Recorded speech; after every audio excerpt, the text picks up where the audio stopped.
first of all, I want to acknowledge this beautiful altar right here. Bev Wan created this for tonight. And thank you, Bev. I know it's a creation from the heart. Also let's acknowledge that we here are on the land of the Monacan Indians, unceded land of the Monacan Indians, and just bearing that in mind, land that they were stewards of for how many thousands of years. So here we are tonight. And tonight, I'm going to be doing something a little different. And I've been thinking about the language of the Buddha. Now, I know a lot of you may not have read some of the sutras in the original English translation, but I think a lot of us get the feeling that that language sometimes can seem archaic, which it is 3,500 years ago. Naturally, it's archaic.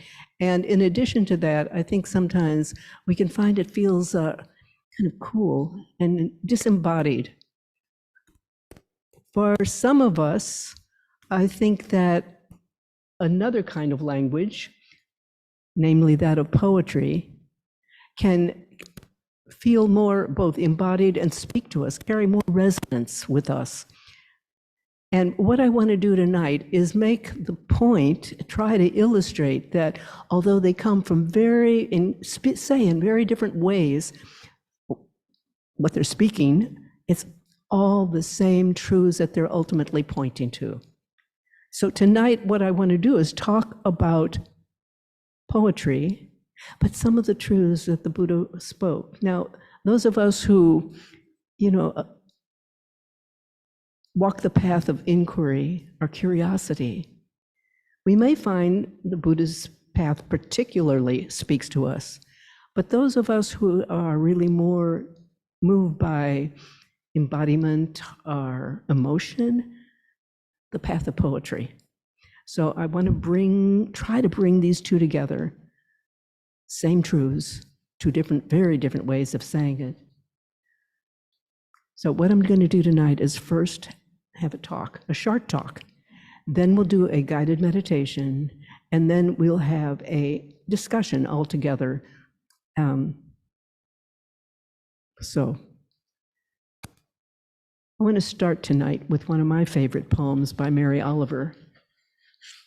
And actually, there's a sweet synchronicity to this, because Mary Louise last week read the last two lines of this poem. They're on a plaque for Liz, who we commemorated last week. And those last two lines were, "Please tell me, what is it you plan to do with your one wild and precious life?" Those are the last two lines of a poem called The Summer Day. And I think some of you know that poem, but I'm going to read the whole poem.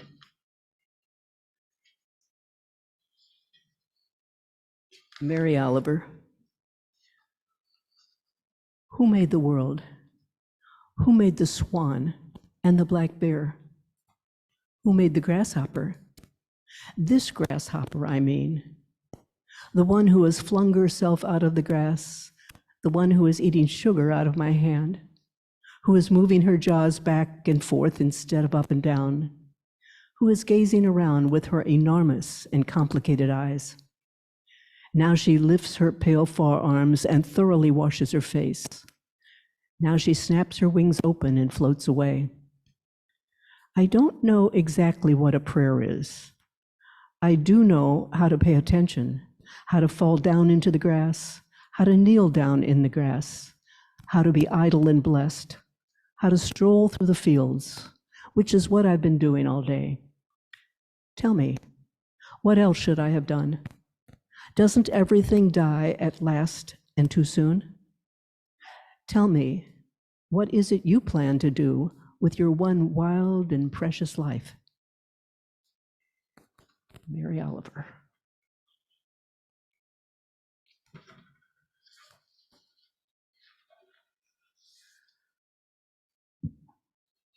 So the fact is, the Buddha said the same thing. in very different language. Some of you may know, he talked about a sea turtle. And he said, take the idea, the incidents, that maybe there's a sea turtle, a blind sea turtle, who once every 100 years would come up to the surface of the sea. And on that one occasion, and he said, assume that there was a yoke, and he was talking, floating on top of the sea, a yoke being the harness that the cattle, the oxen, pulled when the farmers were plowing. He said a yoke, and he was specific, with a single hole. In other words, it wasn't two oxen, one oxen. And there was just one yoke, one hole. And the sea turtle that came up, the blind sea turtle that came up, his head would go through that yoke, the hole. He said, what are the chances of that happening? And he said, how very, very slim, how precious. And he made the connection with our human life. It's like being a human being. It's that precious an opportunity. Don't waste time. That's what the Buddha was saying. Very different language from Mary Oliver, but the same point, the same thing. So when Mary Oliver in the poem said, she says, I don't know what a prayer is, in the poem I just read. But then she explains, as you call it, what she's been doing. She's been looking at a grasshopper, watching a grasshopper. She's been idle and blessed, as she said. She's been kneeling down in the grass. I'll say this was her poem. It was her prayer. It was a prayer from Mary Oliver's heart. Not a prayer to an external God who was out there listening and approving, we assume. No, it was just a prayer to the universe from her heart. And I'm going to say right now, I'm going to use that term heart a lot here tonight. And maybe that's a term that really doesn't sit too well with you, like, what do you mean? You know, the organ of the heart, whatever. So I'm going to say, use whatever term fits for you. If it isn't heart, maybe you'll say think of the still small voice within, or that which is within that knows. Use whatever language you use. Don't get tripped up, please, on the word prayer, heart. Just use whatever, substitute whatever. So anyway, I think that all of us have a variety of responses to Mary Oliver's question about, please tell me, what is it you plan to do with your one wild and precious life? You know, maybe it's taking care of family, loving them. Maybe it's being engaged in social activities. Maybe it's climate change you're engaged in. Maybe it's your passion for some art form, poetry, music, literature, or anything else. And maybe it's also for delving into your own habitual behavior patterns that haven't always served you well, exploring them. All of these are things that we're doing with our wild and precious life. All of these are possible decisions. Not only decisions and plans, they're your prayers, are they not? Isn't that what we give our love to, commit ourselves to, what we're doing? And particularly when it's a choice and a wholesome choice. You know, sometimes we're not always doing wholesome things, but we know what we want to be doing. And that becomes our prayer, I think, in our way. There's a deeper question than the one that Mary Oliver asked when she said, please tell me what is it you plan to do with your one wild and precious life? And the deeper question is, I mean, that sentence hangs on the verb plan. There is something deeper than the verb plan. Because ultimately our plans, in the deepest sense, are shaped by our understanding of what's important. That's how we make our plans. Doesn't always mean we implement it, but that's what we plan to do. We think what's important. It's the spiritual path. where we've gone on this spiritual path really shapes what our decisions about our one wild and precious life, what our decisions are. And I think that our deepest yearning, however your spiritual path is played out, I think our deepest learning, our deepest knowledge and yearning is, number one, to know. We want to know what it's all about. And number two, love. I think these two things are our deepest yearnings of the heart's yearning, the heart's prayer. So here's a quote by the Sufi poet Rumi, and he said, "Let yourself be silently drawn by the strange pull of what you really love. It will not lead you astray." Let yourself be drawn by the strange pull of what you really love. You will not be led astray. That's the heart's prayer. Now, of course, we all know we can be out of touch with the heart's yearning. When there's trauma, big difficulties, our attention, of course, goes there. It's natural. And I will say, regardless of the difficulties, all the time in our deepest despair, our deepest times when we're really snared, caught in emotions, negative emotions, we may be out of touch, but all the time, the heart's prayer is there. It's with you. It never leaves. It's not like it will abandon you. It cannot abandon you. It's always there. You cannot lose it. You can hear it, and sometimes you don't hear it. But you don't have to worry that you've lost it. Not possible. Why? Because it is you. It's what you are at your deepest nature. I'd like to say, you do not have to be perfect to hear the heart's prayer. It's so easy for us to think, well, I got to meditate a little harder, or maybe go on a few more retreats, or got to clean up my act here, or got to get rid of that really difficult issue here, and I have to clean up all of this first. No, not at all. You hear the deepest yearning when there is space within, even a moment of space. I'm not talking hours or days, just a moment of space. It's right there in that moment. It's right there. And you don't have to be perfect. You bring your humanity, all of it, with you. And you hear it. You hear it in those moments.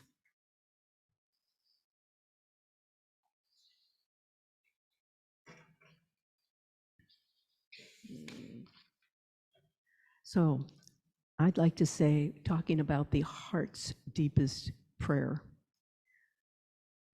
it's to know, it's to love. And the ultimate answer is, what is it trying to know? What is it loving? It's not about plans. It is, in fact, about coming home to the beloved. That's the Sufi term, or that is in poetic language. The Buddha would say it very different, but first let's talk about the poetic language. The poets talk about coming home. Here's a beautiful poem by Sufi poet named Lala, and she said, "I was passionate, filled with longing. I searched far and wide, but the day the truthful one found me, I was at home." The day the truthful one found me, I was at home. Homecoming. Homecoming. Now, so the truthful one, the beloved, and there are other words that you can use, and certainly the Sufi poets did use. Again, please don't get stuck on language if I'm using terms that kind of think, uh-oh. One of the terms they often use is God. They're not talking about an external God up there who's judging. It'll be a universal God, something universal. Divine mystery, the sacred, the cosmic beloved, all of those, any of those and others. These days, we often talk particularly in Buddhist terms, about language. The Buddha spoke about the unconditioned, the unborn, the unformed, the uncreated, the eternal. These are all terms he used. All of them are the same, different language, different feel to them, but as the Sufi terms, the truthful one, the beloved, coming home. That's what the Buddha is talking about. So the Buddhist, but whether we talk in terms of the Buddhist terms of glimpsing the unformed, the unconditioned, glimpsing the pure awareness, coming home from to the beloved, all of those are different ways. I've now said a couple times, but it really, I think, needs to sink in. Different ways of experiencing the same ultimate truth. We're different people. We have different experiences, but the truth is one. Many ways we experience because we're all different. So homecoming to the beloved, or to awakening to natural awareness. The poet T.S. Eliot said in one of his more famous quotes, he said, "And the end of all our exploring will be to arrive where we started and to know the place for the first time." That's what we're doing. It's what it's all about, to truly know it in a different way, in a new way, with a freshness the first time. Here's a poem by the poet, part of a poem, an excerpt, by Rumi, the Sufi poet. He said, "Why should we grieve that we've been sleeping? It doesn't matter how long we've been unconscious. We're groggy. But let the guilt go. Feel the emotions of tenderness around you, the buoyancy." He's asking us to come home. Come home. And I'll say, I think many of you who are here tonight, and also those of you who are in our online group, I think many of you have glimpsed this. You've had experiences of this. You've discovered this, and I suspect often we don't recognize it. We've often had the experience, but don't recognize the experience. We're going to talk more about this in a few minutes. I'm just going to make that comment now, come back to it in a little while. When we come home to the beloved, even if for a second, then there is, what happens is an aligning that happens, alignment. What do I mean by alignment? There is a natural process that begins, and that is the heart begins to listen in a new way. It has seen or heard, however you want to say it metaphorically, to something that is true, the truthful one, the beloved. And it wishes to align.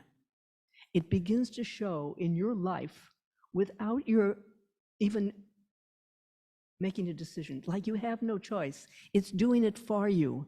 It's telling you this life needs to, right now, in this moment, not talking about long-term plans, but right now, this is how I need to act in accord with what I've seen. It's not even a thought process. I'm putting a lot of words about it. It's not. It's more actually a physical process. Don't want to right now talk about that too much, but say you can trust it. In that line that I read you earlier on about what Rumi said, he said about listening to what you truly love, it won't lead you astray. That's aligning, listening to hearing what you truly love. It won't lead you astray. And it begins to show up in your life more and more. It's a stunning development when that happens. It's an amazing thing because you aren't doing it, it's doing it. It is showing you, oh, this way, this is the choice, not that, this is it. So,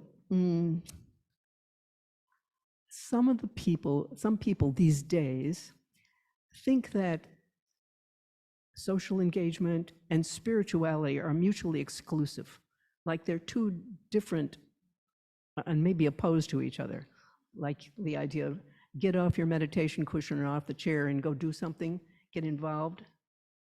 And I would like to point out, this is not right. It's a misunderstanding. It's a misunderstanding. Spirituality, it leads in the direction we're talking about tonight. And it is intimately, integrally, fundamentally related to what you do in your life. I could say spirituality equals daily life. Spirituality isn't just what we do when we sit on a cushion. That's just prep work, preparation. It's good, it's important, but we're preparing. We're preparing for everyday life. And when the beloved, when they're coming home to the beloved, we're home, even for a moment, our lives begin to shift.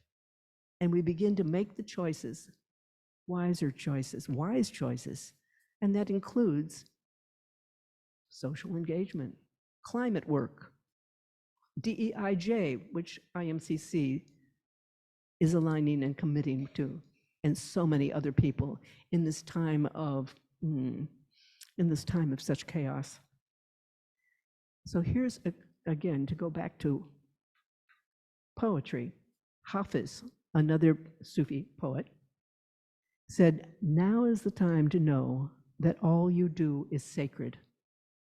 Now is the time to know that all you do is sacred. Like what? Who ever thought of that? But from the point of view of spirituality, of the spiritual path, it all is. Even if when you are in depression or whatever your issues are, it is there. The heart's knowing is underneath, and it is expression of it. We work with it. We too often blame ourselves. We are working with as best we can. And I think we can trust that underneath it all, there's something that you are most fundamentally. You can't get rid of it. All you do is sacred. So that's aligning. And it comes and shows in your daily life. And here's another poem by Hafiz. He said, "Start seeing everything as God, but keep it secret. Who can you tell in this world that when a dog runs up to you, wagging its ecstatic tail, and you lean down and whisper in its ear, 'Beloved, I'm so glad you're happy to see me. Beloved, I'm so glad, so very glad you have come.'" He's seen the dog as God, as beloved. Now, to you, okay, you can say, well, all right, sounds kind of easy maybe to see the dog as a beloved, wagging dog, wagging tail, a puppy coming up to you, how lovely and sweet. But what about today's issues? What about the chaos in our various systems? The ticking climate time bomb, as the UN Secretary General called it. What about all these massive issues? What about our personal issues? What about them? How do you see the face of God there? And the point is, we need to come home to the beloved wherever we are. And it's not a personal need, it's about listening and trusting and knowing it's there. For a moment, this moment of stillness, when for a moment, if we can let go of the burdens of that burdening us, it's there. Or we can know it's there, it's always there, even when we don't let go, but we can know it's there. So how do we do that in this day and age, or can we do it? Can we let the inherent love and clarity shine through our daily actions, namely align with what we really are? So what I thought I'd like to do kind of in the ending, because I am ending, making this a short talk, I want to change her question. She said, "Please tell me, what is it you plan to do with your one wild and precious life?" And I thought a deeper question would be, please tell me, what does your heart call you to be in this, your one wild and precious life? What does your heart call you to be? To be, not to do. Because being is primary. Knowing your being is what we're talking about. We get so confused with so many other things, with our issues, with our problems. It's about knowing what you truly are. Truly knowing. And I hope you're not saying right now, oh, well, I could never truly know. You know, that's okay for other people maybe, but I can't do that because, and then we go into our becauses. Yes, you can. It is what you are, beneath and before everything. In Zen, they called it the original face before you were born. But we don't have to go into Zen. If you just think about yourself when you were an infant, what was the first thing that was there? Was that you were a boy or a girl? Was it that you were of a particular race? Anything? It was way before you had all the accumulation of your life. You were aware. And what is awareness? Awareness is the beloved. Sounds, once you glimpse, when you glimpse awareness or come home to the beloved, you'll know that what I'm saying is not just abstraction. Awareness is the beloved. Why? Because in awareness, there are no conflicts. Pure awareness is simply without characteristics. It's universal. It is space. It is not even space. It's just universal. And the Buddha called it so many things. Unfarmed, the farmless. When it is universal, there's no conflict. And what is that universality? It is love. This is how we experience it directly. This is what the baby is to begin with, before he or she, it is anything else. So I'm saying it's not just abstraction. It's the most fundamental aspect of your nature, your pure awareness. We are an expression of the beloved, each one of us. Your pure awareness, and then there are all the accumulations of our life. We should too often get confused by all the accumulations of our life and forget about our basic nature. So, a last quote, talking here about coming home to the beloved, again Rumi. He said, keep wanting that connection with all your pulsing energy. The throbbing vein will take you further than any thinking. I love that. The throbbing vein will take you further than any thinking. Like, wow, isn't that different from what we usually do? I mean, we've got this spinning of thoughts that are so big and so heavy. So remember Rumi. Keep wanting that connection, the connection with the beloved, with your essential nature, with all your pulsing energy. The throbbing vein will take you further than any thinking. So, thank you, friends. What we're going to do, we'll take for a few minutes break. It's 7:31. At 7:36, we're going to come back. I'll lead you through a guided meditation, and then we're going to have a group discussion. Thanks. And I'll invite you simply to, first of all, settle into your seat, into what for you is a comfortable and alert posture.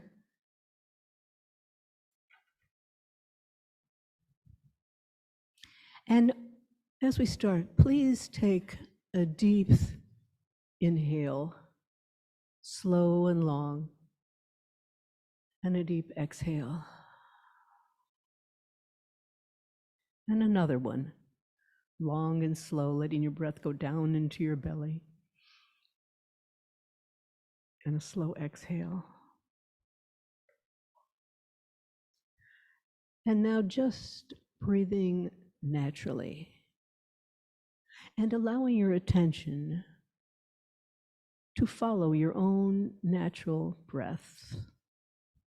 Just letting your attention rest with the touch sensation of your breath as you breathe in and as you breathe out. And the suggestion is, you can watch it just at the nose and the nasal passage. You don't have to watch it all the way down.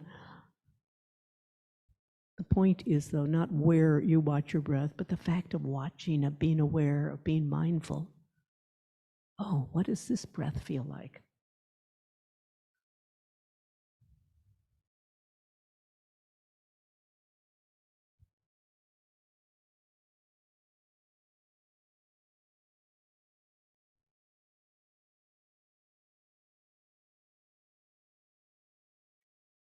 Recognizing there's nothing to do right now, nowhere to go, just being aware, being mindful,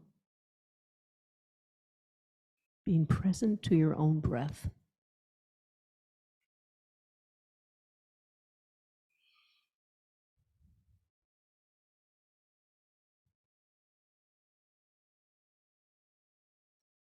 Being aware of each one, not just the fact, oh yeah, I'm breathing. What's this breath like?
And now we're going to do something a little bit different. I'm going to invite you to participate in an envisioning meditation. I'll guide you through it. And inviting you right now to envision a favorite place of yours. Might be indoors, might be outdoors. Maybe here in Charlottesville, maybe somewhere else altogether.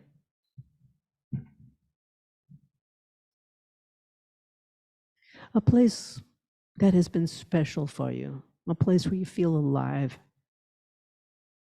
a place where you feel in touch with what's precious in you. And of course, maybe not every single time you've been there, but sometime, at some point, a place where you've had this experience of just openness, aliveness.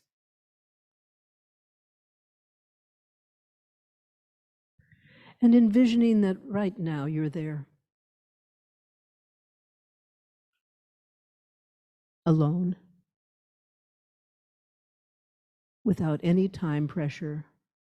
You don't need to be doing anything, nothing you need to attend to. So looking around at your place, noticing the details of your surroundings. And again, maybe you're in a quiet room. Maybe someplace you haven't been for a long time, somewhere in your past maybe, or a garden. Maybe in the woods and you're embraced by the trees and the gorgeous tangle of plants around you at your feet. Maybe it's the sea. Waves are gently lapping up on the shore. and you feel the warmth of the sun, a gentle breeze.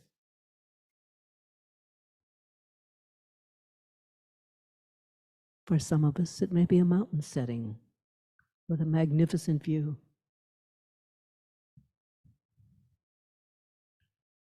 And for others, the desert, great, wide open emptiness, enormous clear sky, clean openness. So just noticing for you, your place, in as much detail as you can.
And now I invite you to recall a moment in your life, some point in your life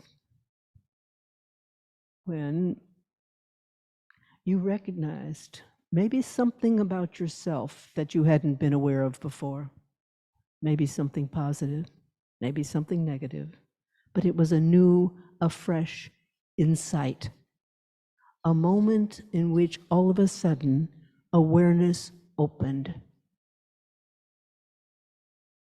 Or, and I'm going to give you a couple of options that maybe you'd want to choose from. Maybe it was a moment when there was just a new wordless awareness about life and existence in general, something universal, like a breakthrough. Oh, I hadn't realized that before. Something brand new. Or finally, maybe your special moment of awareness was an opening of the heart for no apparent reason, a tenderness simply blossomed, and you were enveloped with warmth and love. Not love for a particular person, but love without reason, without cause, a universal love. And everything felt sweet.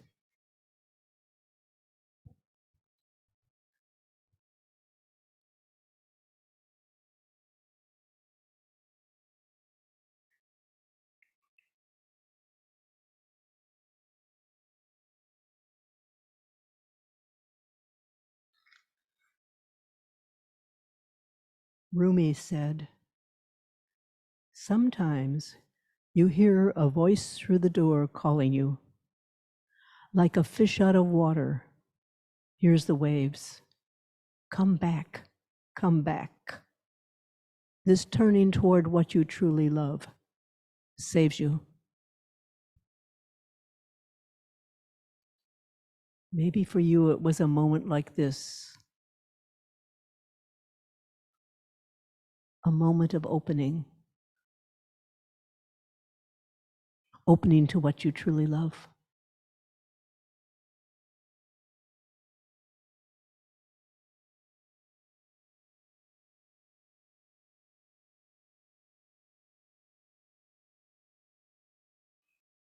Recalling that moment, our moments. But as you rest there for a moment, letting your heart and mind sink into that moment, maybe recognizing that however long it lasted, it felt timeless. There really wasn't a sense of time in that moment.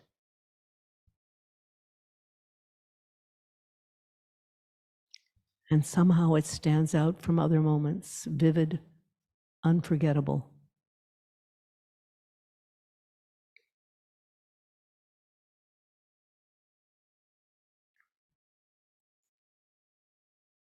Maybe for you, there were a lot of byproduct, I guess we could say, with it. Bells and whistles, like visions or ecstasy. Or maybe it was a very quiet, simple moment. Simply nothing was there. And still there was this immediate, this opening.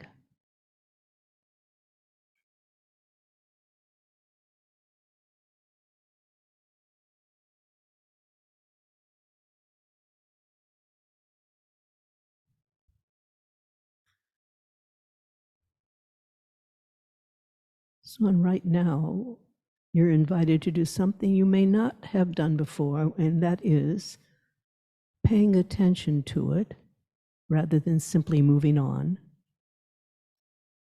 But I'm inviting you to notice it without all the additions that your mind made to it later. That's what our minds do. They build stories. I'm asking you to go into the moment of opening itself, not the content, and not the storyline that you analyzed it with afterwards, but the wordless quality of that moment. Can you go into that wordless quality?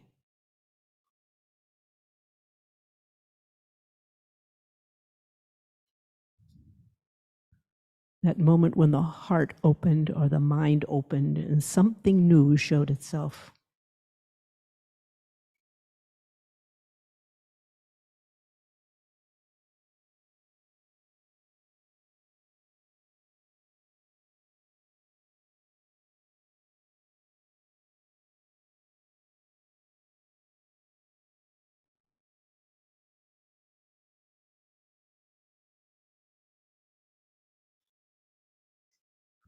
Can you notice that in the moment itself, whatever its content, in the moment, there was a sense of freedom. In that new, fresh vision, whatever it was, that fresh awareness, there was no conflict, no fear,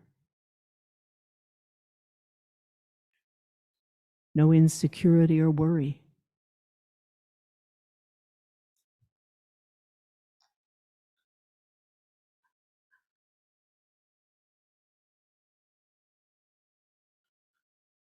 Just a brief, maybe brief, open freshness, vibrant, alive, aware.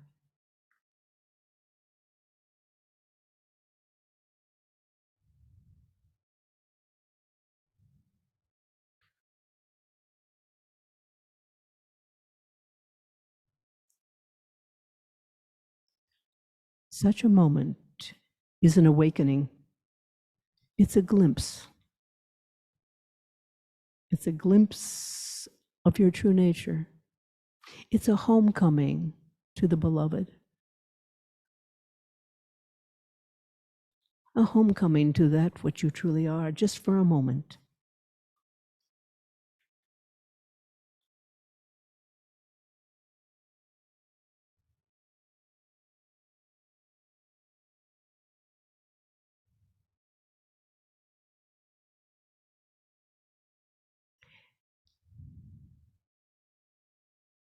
And if in fact you feel you've never experienced any such moment, any such insight, a moment of freshness, that's all right.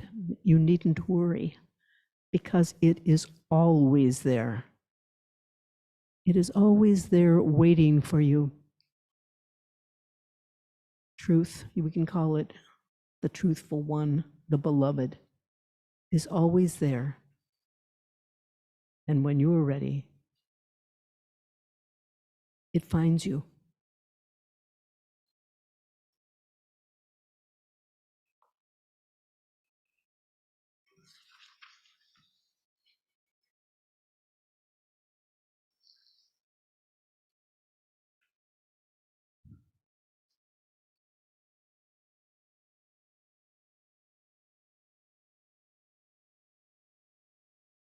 being aware that this is not a goal that's attainable only by a few people. It's not something to think that you are unworthy or you haven't practiced enough. You've done too many things that make you unworthy or don't have the merit. Not at all. It is you. It's your essence.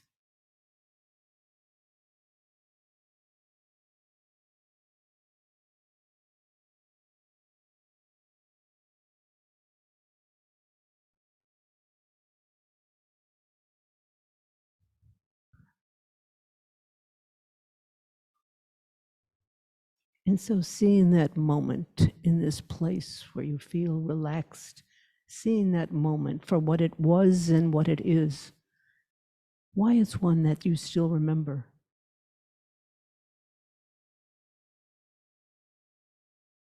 Recognizing it. And I will even say, bowing to it. As the poet Hafiz said, now is the time to know that all you do is sacred. This moment shows you that.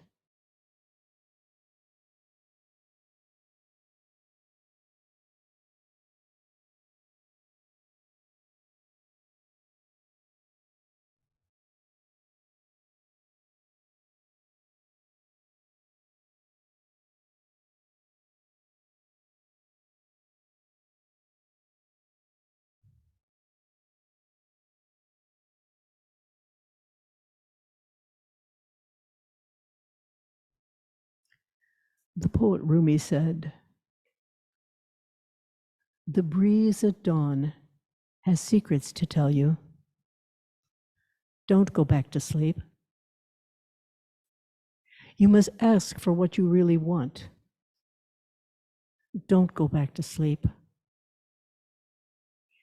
People are going back and forth across the doorsill where the two worlds meet. The door is round and open. Don't go back to sleep.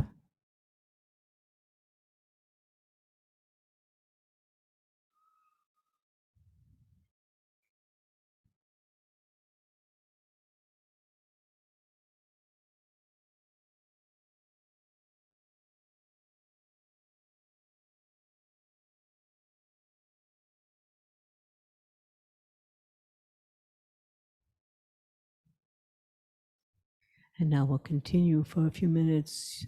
If you wish to stay in this place that is a favorite place of yours, please do. Practicing the form of meditation that you're comfortable with, mindfulness, or just maybe pure presence. I'll ring a bell in a few minutes.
The breeze at dawn has secrets to tell you.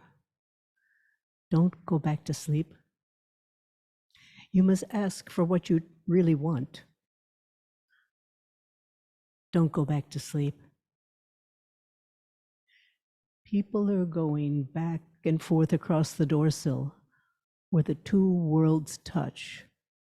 The door is round and open. Don't go back to sleep.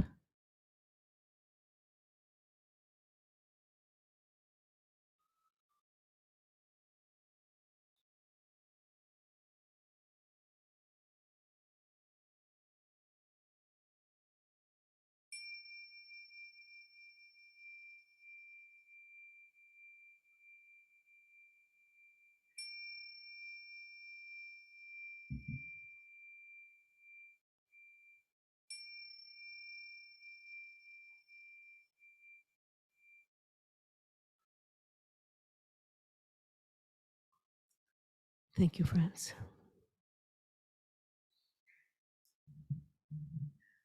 So we have time now for a discussion, and I really wanted to leave time, hoping and really inviting, actually urging you, if you would please contribute.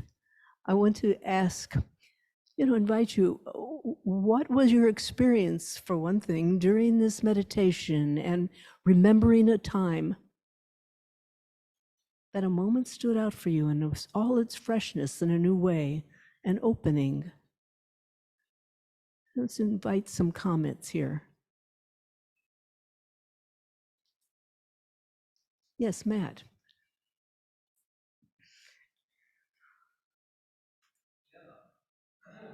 Oh, here, I'll give you the mic. That's okay. I'm going to pass the mic around.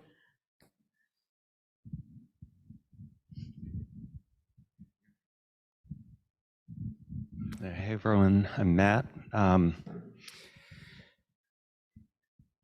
Yeah, so the place I went was back when I was an undergrad here at UVA and was living on the lawn, and I had been going to Yogaville for a while, and taking some classes on Buddhism, and so I'd had some experiences of, I don't think it was even meditation, but it was just basically sitting there and thinking. And then there was a moment, probably in the spring of my fourth year, where I was just in my lawn room and I was shaving, and then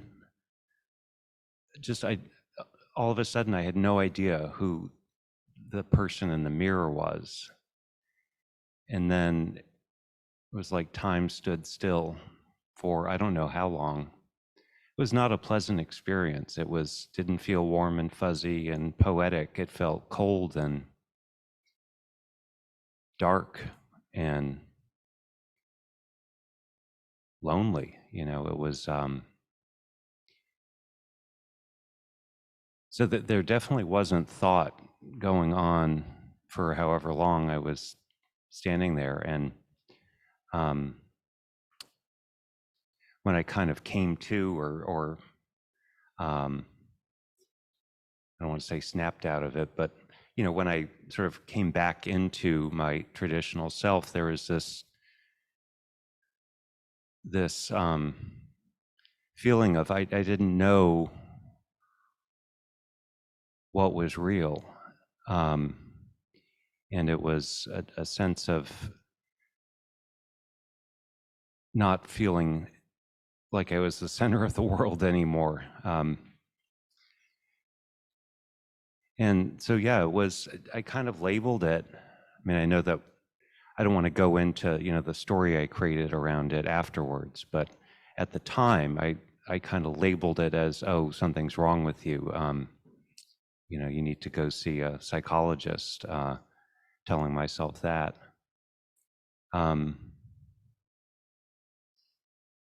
Yeah, so that was my experience. Thank you, Matt. I'll make a couple of comments. about what you just said. I don't know, do I guess I need to come up in front? Do I? No, I can stand there. Thank you for your honesty. This is beautiful. And what you said, you know, it wasn't, it was scary. It was cold, it was lonely, it was dark. This is, we have all kinds of myths that we make up. This was an awakening. But we don't have a context for it in our culture. We have no idea.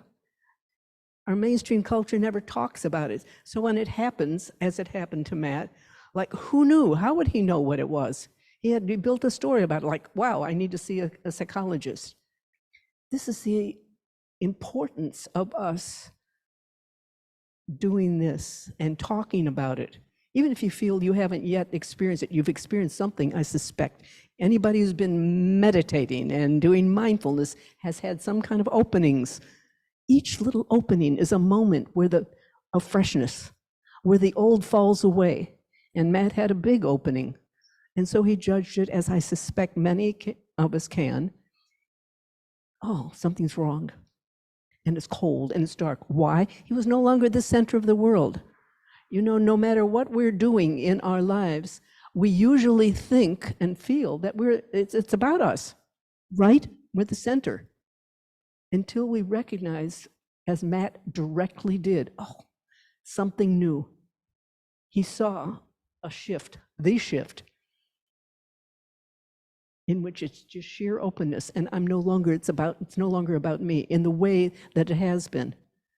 You see, no matter how beautiful and unselfish our giving is, there's a way, as long as we're coming from a sense of purely a self, we're the center of the world. So at any rate, I don't want to be talking too much. I want to ask you questions.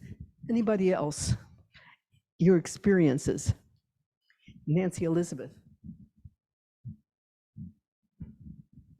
So I had a surprise because when you invited us to go to a place,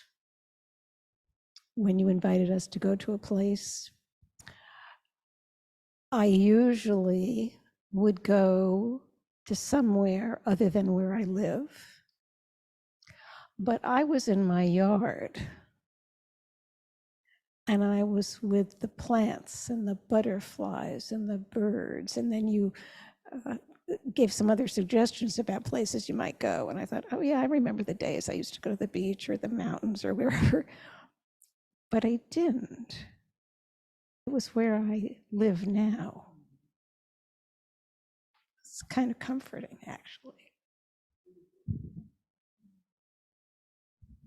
Thank you, Nancy Elizabeth. Yeah. Right at home. Like, wow. Place where we always, Glenn.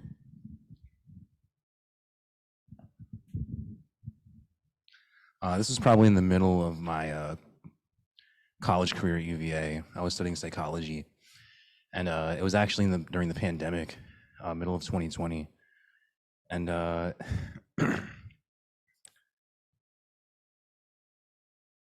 some of the context behind the moment is, I probably shouldn't discuss in detail, but me and my friends were having a lot of fun, and we were together, and honestly, it was a moment of pure connectedness. I have a lot of trauma, and I just remember that day was an awesome day. It was a really awesome day. It was the best day I ever had in my entire life. And yeah, we had a lot of fun. Wore hats, costumes, played a lot of really good music.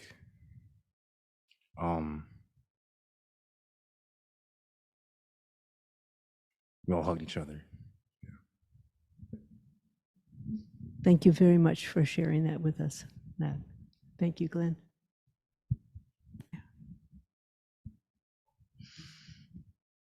Who else would care? Natalie, please. Thank you. Hi, everyone. I had an experience. It's always the first place I go in my mind when asked to go somewhere, like Susan described. And I just want to reiterate, she brought up earlier that sort of higher states of consciousness are not just for people that have been meditating for years or anything.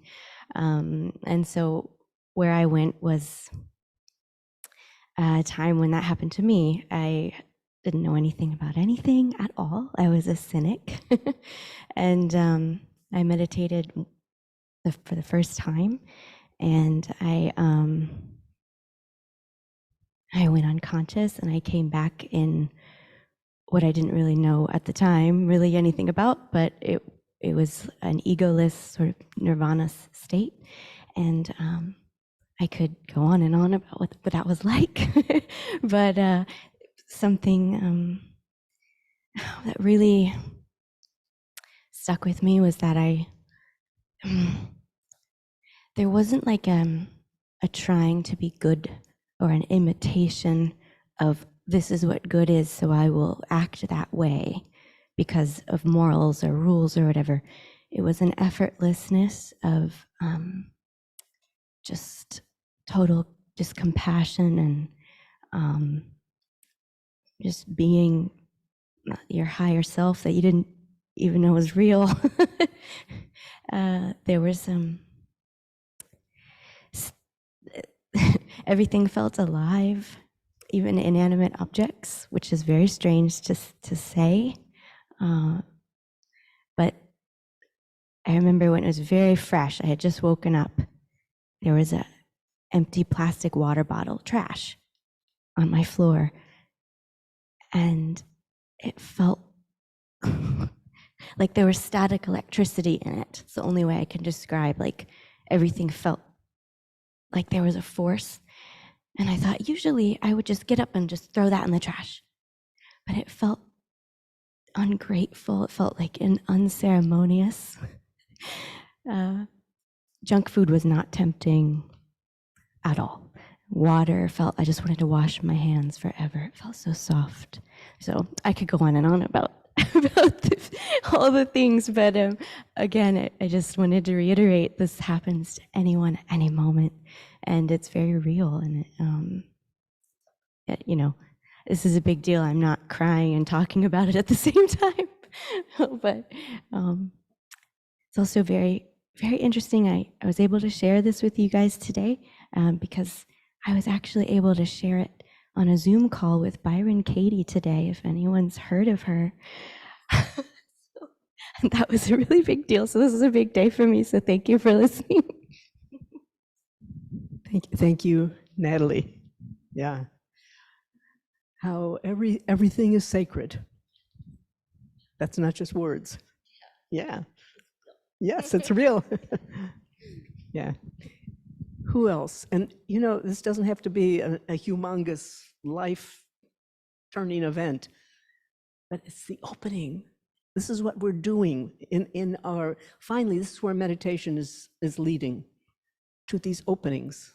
We see them with regard to ourselves, we see them with regard to other people. What about you? Who is willing to share something about an opening they have had? Judy.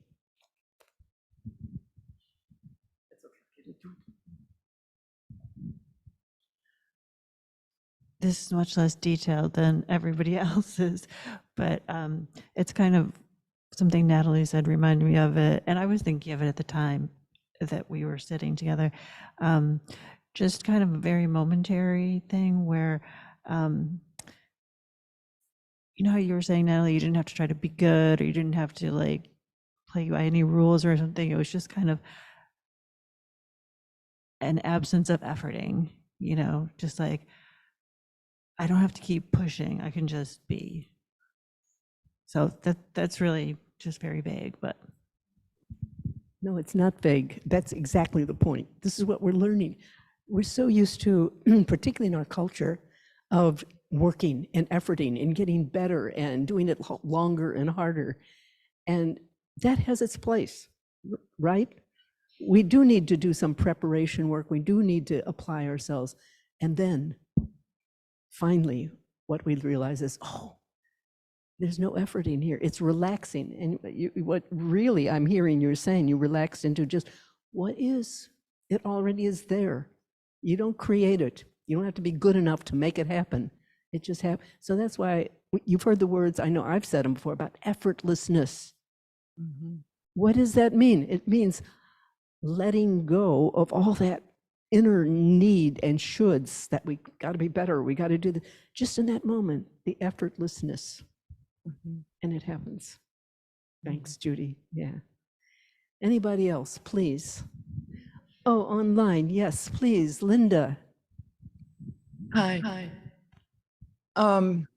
Susan, I've probably told you this experience several times, but I can't get over it. And it was after reading The Little Book of Being by Diana Winston and learning about natural awareness, really for the first time, and the difference between that kind of meditative state and the normal, I say normal, focused,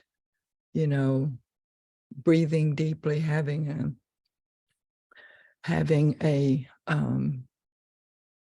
an object or a anchor.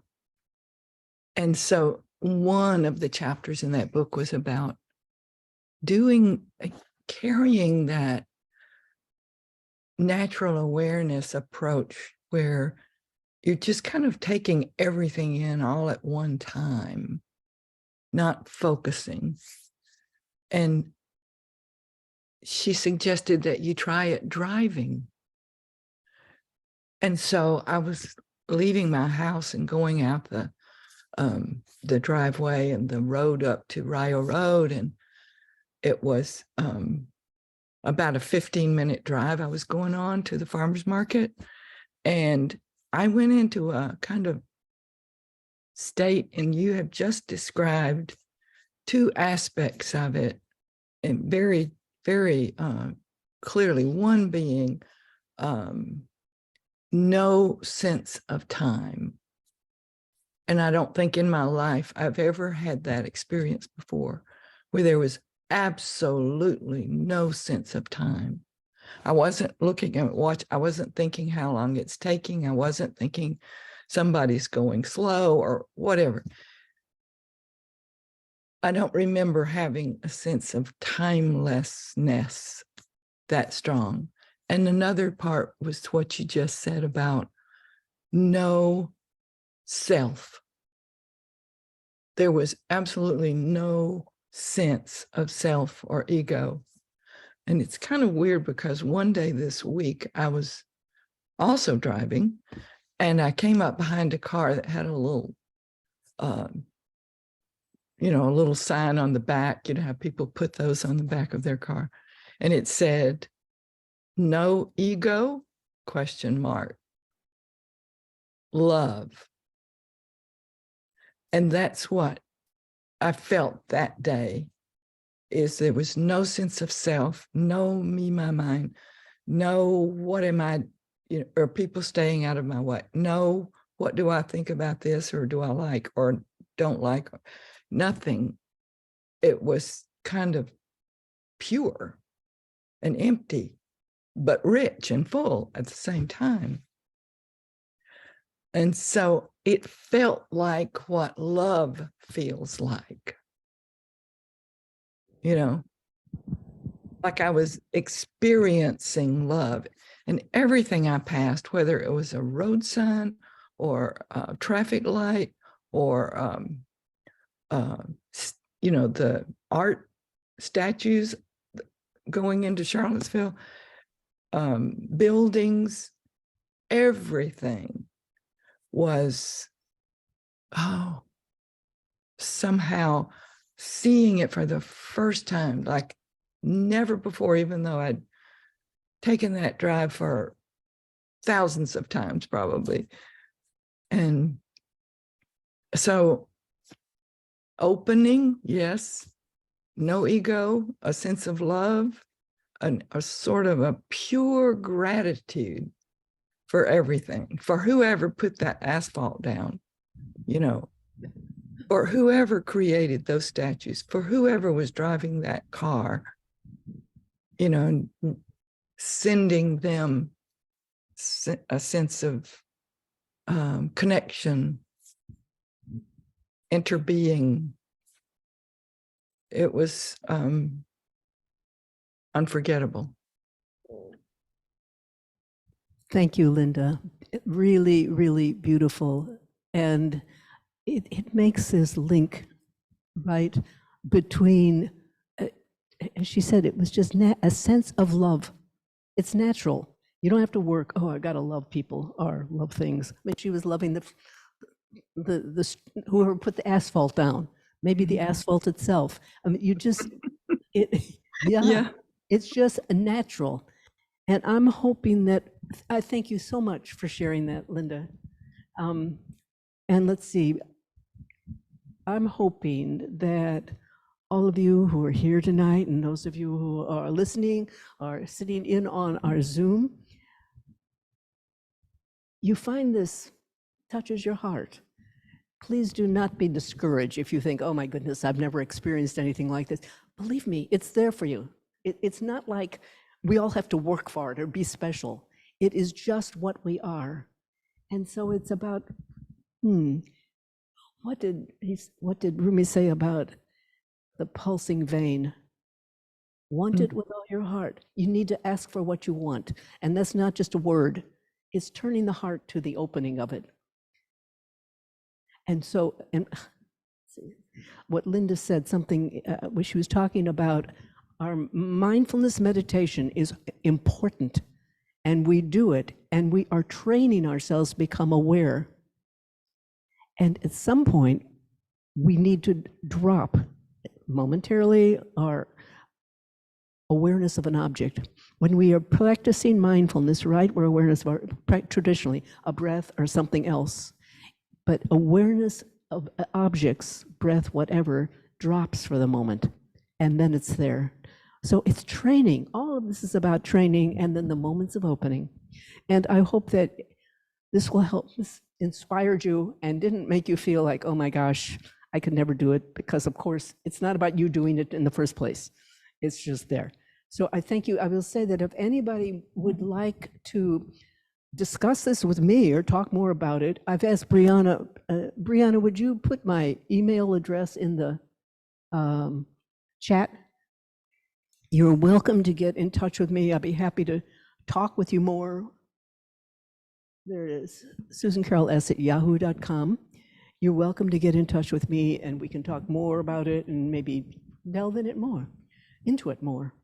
So thank all of you for coming, and we will see you next time, and for your sharings, your wonderful sharings.